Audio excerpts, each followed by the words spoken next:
Assalamualaikum warahmatullahi wabarakatuh. Bertemu lagi di channel YouTube Science ID. Pada video kali ini kita akan membahas isu yang beredar di masyarakat mengenai hadirnya setan budak di perlintasan rel kereta api, sehingga bagi warga yang melintas itu tidak akan terdengar bunyi kereta yang akan lewat, dan bahkan bagi kita yang sudah sadar dan nampak bahwa kereta api akan lewat, namun kita tidak bisa melangkahkan kaki keluar dari rel kereta api. Nah, jadi teman-teman, kita akan bahas di sini apakah benar ada hal gaib yang mengindikasikan ini semua, atau memang ada bahwa adanya setan budak di perlintasan kereta api ini sehingga menimbulkan banyak korban jiwa. Lalu apa kata sains tentang ini? Nah, untuk stay tune di video selanjutnya. Jangan lupa like, comment, dan subscribe serta share video ini agar teman-teman tidak ketinggalan video selanjutnya dari Science ID.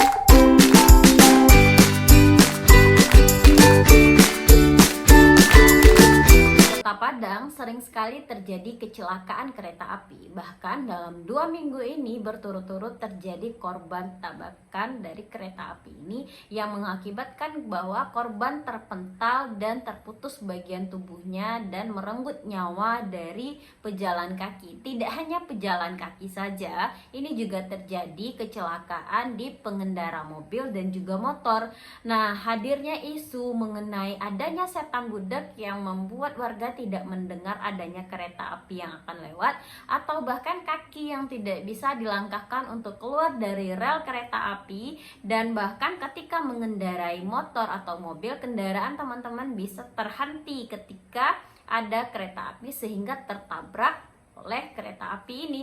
Nah, tabrakan kereta api ini merupakan kecelakaan lalu lintas yang sangat berisiko maut dan bagi pengendaranya. Nah, jadi teman-teman, sebenarnya dalam sains atau secara ilmiah, nah kenapa ketika kita sudah mengetahui bahwa hadirnya suatu kereta namun kita tidak bisa melangkah untuk menjauh dari kereta tersebut, kenapa bisa seperti itu? Nah, sebelum kita bahas di sini, kita bahas dulu poin dasar mengenai gerak, teman-teman. Nah, gerak dalam tubuh kita ini dibagi atas dua. Yang pertama ada namanya gerak sadar atau disebut juga dengan gerak biasa. Lalu yang kedua disebut dengan gerak refleks. Nah, gerak sadar ini adalah gerakan-gerakan yang terjadi ketika dengan sadarnya kita ingin melakukan gerakan tersebut. Atas perintah otak kita melakukan gerakan tersebut. Contohnya adalah ketika teman-teman ingin mengambil sesuatu, contohnya ingin mengambil gelas, teman-teman ingin menulis. Nah, atau teman-teman ingin mengangkat jemuran, bahkan aktivitas lainnya yang memang teman-teman sadari teman-teman ingin melakukan hal tersebut. Nah, dan bisa juga disebut bahwa ini bukanlah gerakan tiba-tiba, memang gerakan yang teman-teman inginkan secara sadar terjadi. Nah, mekanisme pengantaran gerak sadar ini adalah ketika adanya rangsangan, maka teman-teman nanti rangsangan tersebut akan diterima lalu diteruskan oleh reseptor ke neuron sensorik. Dari neuron sensorik nanti akan dihantarkan melalui otak. Nah, informasi ini akan diproses oleh otak, lalu barulah setelah itu kemudian dilanjutkan ke neuron motorik. Nah, dari neuron motorik inilah otot-otot tangan-tangan teman-teman ini mulai bergerak. Nah, karena dari sana, dari neuron motorik itu baru akan menghasilkan gerak yang teman-teman inginkan. Nah, berbeda halnya dengan gerak refleks. Gerak refleks adalah gerak yang terjadi secara tiba-tiba tanpa teman-teman sadari. Contohnya adalah ketika teman-teman sedang tidur, lalu tiba-tiba saja kaki dari teman-teman menerjang sesuatu, atau ketika teman-teman digigit oleh serangga, dengan cepatnya tangan teman-teman menepis gigitan tersebut. Nah, gerakan tersebut terjadi secara tiba-tiba dengan mekanisme ketika adanya rangsangan. Rangsangan tersebut akan diteruskan ke neuron sensorik. Dari neuron sensorik, rangsangan tersebut tidak disampaikan ke otak, namun lebih cepat ke sumsum tulang belakang.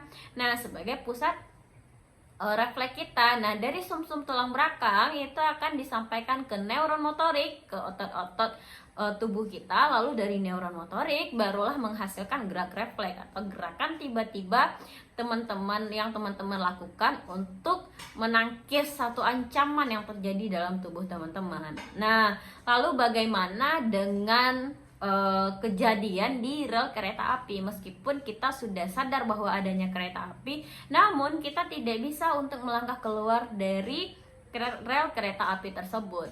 Nah, rangsangan yang teman-teman terima tadi berbeda dengan panic attack. panic attack itu terjadi ketika teman-teman tadinya sedang fokus memikirkan sesuatu hal. Nah, lalu seketika konsentrasi teman-teman buyar. Nah, karena ada sesuatu yang mengancam nyawa teman-teman atau yang mengancam hadirnya teman-teman di satu lingkungan tersebut, lalu dengan cepatnya, nah, rangsangan tersebut nanti akan dilarikan reseptor ke neuron sensorik, dan neuron sensorik pun juga akan dengan sangat cepat untuk ke sumsum tulang belakang. Namun antara penghantaran dari rangsangan ini ke sumsum tulang belakang tidak terjadi secara optimal. Nah, ini merupakan mekanisme dari panic attack, sehingga gerakan yang dihasilkannya pun tidak sempurna, teman-teman. Nah, ketika harusnya teman-teman lari, misalkan teman-teman ada nih berada dalam situasi mau ditabrak oleh kereta api, itu kan memang gerakannya teman-teman dapat rangsangannya sangat besar gitu, ketakutan yang mengancam nyawa, sehingga kaki teman-teman terasa berat untuk dilangkahkan. Itu bukan karena hadirnya dari setan budak atau setan-setan gaib lainnya yang memegang atau menahan kaki teman-teman di sana, tidak. Nah, itu memang karena neuron motorik teman-teman itu tidak sempurna menerima impuls dari sumsum tulang belakang, sehingga kaki teman-teman tidak bisa bergerak untuk menjauhi rel kereta api tersebut. Nah, lalu bagaimana dengan ketika kita berada di perlintasan kereta api? Banyak nih pengakuan dari korban yang selamat dari kereta api. Nah, mereka bilang bahwa mereka tidak mendengar bahwa adanya kereta api yang akan muncul. Nah, itu begini teman-teman, ketika teman-teman ingin melintasi perlintasan kereta api, teman-teman usahakan dulu jangan fokus memikirkan sesuatu hal. Nah, maksudnya adalah ini, ketika kita sedang fokus untuk memikirkan sesuatu, misal nih teman-teman ada masalah, kan banyak nih dari korban-korban kecelakaan yang terjadi di perlintasan kereta api itu karena memang beliau atau mereka-mereka ini tidak fokus dengan jalan yang sedang mereka tempuh. Nah, akan dengan kata lain, otaknya terkonsentrasi untuk memikirkan sesuatu hal. Contohnya di pagi hari ketika kita ingin berangkat bekerja, lalu kita sudah terlambat. Nah, pasti kita sangat cemas karena takut dimarahi atau bagaimana, atau dikejar deadline, sehingga otak kita itu terkonsentrasi untuk memikirkan, wah kita dimarahin nih gitu, sehingga muncullah cemas atau stres gitu. Nah, ketika teman-teman cemas memikirkan terlambat, maka otak teman-teman 98%-nya neuron yang berada di tubuh teman-teman itu memikirkan bagaimana caranya supaya teman-teman tidak terlambat, karena saking takutnya teman-teman dengan terlambat gitu. Nah, sehingga ketika konsentrasi itu 98%-nya sudah memikirkan yang namanya kata terlambat, itu indera teman-teman yang lainnya, indera mata, penglihatan, pendengaran, itu dia tidak akan berfungsi secara optimal karena seluruh neuron itu sudah fokus memikirkan kecemasan yang teman-teman alami ini gitu. Nah, sehingga meskipun bunyi keras yang lewat terlintas itu teman-teman akan terabaikan. Karena apa? Bukan karena tidak terdengar, tapi karena telinga teman-teman itu mengabaikan suara yang lewat karena memang neuronnya semuanya udah fokus nih memikirkan terlambat gitu. Atau begitu juga ketika teman-teman bermain game, apalagi dengan keadaan hands free di telinga gitu kan, sedang bermain game, yang ada di dalam fokus teman-teman adalah bagaimana caranya supaya menang. Nah, fokus sehingga teriakan orang-orang pun gak akan terdengar, karena memang ketika otak kita fokus, neuron terfokus ke dalam satu hal, itu indera-indera yang lain tidak bekerja secara optimal, kecuali teman-teman mendapatkan respon dari semua indera kita. Yang paling sensitif itu adalah kulit teman-teman. Ketika teman-teman disentuh atau dapat gerakan hap gitu atau dor gitu kan, maka teman-teman akan cepat direfleks, wah gitu. Maka otak teman-teman tadi akan teralihkan dengan adanya impuls dari sumsum tulang belakang yang menghasilkan gerak refleks baru teman-teman sadar gitu. Nah, jadi ketika teman-teman hanya fokus ke dalam satu pikiran saja, nah itu akan terabaikan semuanya. Meskipun orang sudah teriak-teriak, nah teman-teman tetap tidak akan mendengarkan. Nah, jadi tips dari saya adalah ketika teman-teman melintasi rel kereta api, maka usahakan kesampingkan dulu apa yang membuat teman-teman stres. Nah, sangat berhati-hatilah dalam berkendara ataupun berjalan kaki. Nah, ini juga terjadi pada saya pada tahun 2019 silam di perlintasan kereta api SMA Negeri 7 Padang di Lubuk Buaya. Nah, pada saat itu kami berempat itu ada dalam sebuah mobil. Kebetulan yang mengemudi mobil itu sedang menelpon. Nah, pada saat menelpon itu kami berempat pun tidak mendengar adanya kereta api yang mau lewat. Nah, hampir saja kebetulan di perlintasan itu adalah perlintasan tanpa pintu. Palangnya hanya ada di seberang jalan. Sebelah di dekat kami akan melintas ini tidak ada. Nah, jadi pada waktu itu kereta api ini ingin melintas, tapi kami tidak terdengar karena memang kondisinya pada saat itu mobil berada dalam keadaan kacanya tertutup rapat karena memang menggunakan AC di dalamnya waktu itu. Padahal di seberang jalan itu siswa-siswa SMA itu sudah teriak bahwa akan ada nih kereta yang mau lewat, tapi kami tidak menyadari teriakan itu gitu karena memang tidak terdengar. Nah, untung saja pada saat itu ada bapak-bapak yang lewat mengendarai motor, beliau memukul bagian bodi mobil sehingga tersentaklah kami semua yang ada di dalam mobil dengan beranggapan beliau ini terserempet gitu.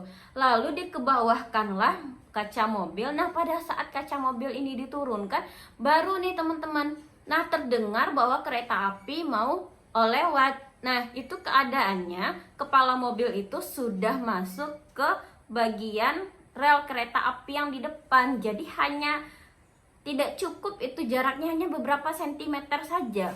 Nah, dari kereta api itu ada mobil. Nah, kalau saja bapak-bapak yang tadi tidak memukul bodi mobil kami, mungkin kami sudah terbawa oleh kereta api. Nah, jadi pada saat itu ketika mobil pun akan dihidupkan, kereta api mau lewat, tiba-tiba mobil ini pun mati teman-teman. Nah, kaca sudah terbuka, kondisinya mobil mati, lalu baru terdengar juga bahwa siswa SMA sana sudah teriak-teriak gitu. Lalu diberitahu oleh bapak, kenapa mau maju juga padahal kereta api sudah sangat dekat gitu. Memang itu tidak terdengar karena kondisinya di dalam mobil itu kan kedap suara. Nah, kereta api itu kan mereka berjalan melaju di kondisi ruangan terbuka. Penghantaran suara yang didapat dari hasil getaran dan suara kereta api ini kan disampaikannya melalui udara ke telinga kita. Nah, namun karena keadaannya mobilnya tertutup rapat, itu tidak terdengar teman-teman. Bunyi kereta api pun bisa tidak teman-teman dengar ketika teman-teman berjalan kaki, bahkan tidak menggunakan mobil atau bahkan di motor. Itu kenapa? Karena ketika teman-teman fokus akan suatu hal, teman-teman kan tidak fokus lagi ke hal yang lainnya gitu. Atau indera kita kan mengabaikan semua rangsangan yang dia lihat gitu, hanya terfokus pada apa yang sedang menyita pikiran teman-teman. Nah, jadi pada saat teman-teman melihat ada kereta api yang mau lewat pun itu tidak terdengar karena memang suara kereta api ini kan dia di ruangan terbuka. Lalu itu akan gampang terbawa oleh udara. Nah, jadi dia memang kuat, memang kencang sekali bunyinya, tapi cepat juga terbawa oleh udara. Nah, jadi teman-teman, tips dari saya adalah ketika melewati kereta api, nah usahakan teman-teman jangan fokus dengan apa yang sedang teman-teman pikirkan. Usahakan di sana memikirkan keselamatan pribadi atau keselamatan diri. Lihat, tengok kanan kiri. Lalu kalau teman-teman berkendara, nah itu silahkan diturunkan kaca mobilnya setengah dari kaca, jangan tertutup rapat karena ketika mobil tertutup rapat memang tidak terdengar teman-teman. Nah, apalagi ketika kita sibuk berbincang di dalam mobil atau menelpon atau segala macamnya. Nah, lalu gimana Kak dengan keadaan mobil yang tiba-tiba mati? Wah, ada makhluk gaib nih yang mematikan mobil. Nah, berdasarkan keterangan dari ahli teknisi bahwa ketika kita mengendarai mobil dengan kecepatan atau dengan gigi di atas gigi tinggi, maka itu kekuatan gaya magnetnya juga tinggi teman-teman. Nah, jadi ketika kereta api akan lewat itu, medan magnet di perlintasan kereta itu juga kuat. Nah, ketika teman-teman berkendara dengan gigi mobil di atas 3, 4, 5, nah harapannya kan biar mobilnya cepat nih melaju sih sepanjang rel, tapi itu tidak terjadi. Kenapa? Karena pada saat gigi mobil tersebut dia berada dalam keadaan tinggi, itu juga memperbesar medan magnet yang ada pada mobil sehingga nanti terjadilah aktivitas tarik-menarik dari rel kereta api dan juga mobil teman-teman, sehingga nanti dengan sendirinya mobil tersebut mati. Ada kejadian pada saat mobil akan melintasi rel kereta api sudah dekat,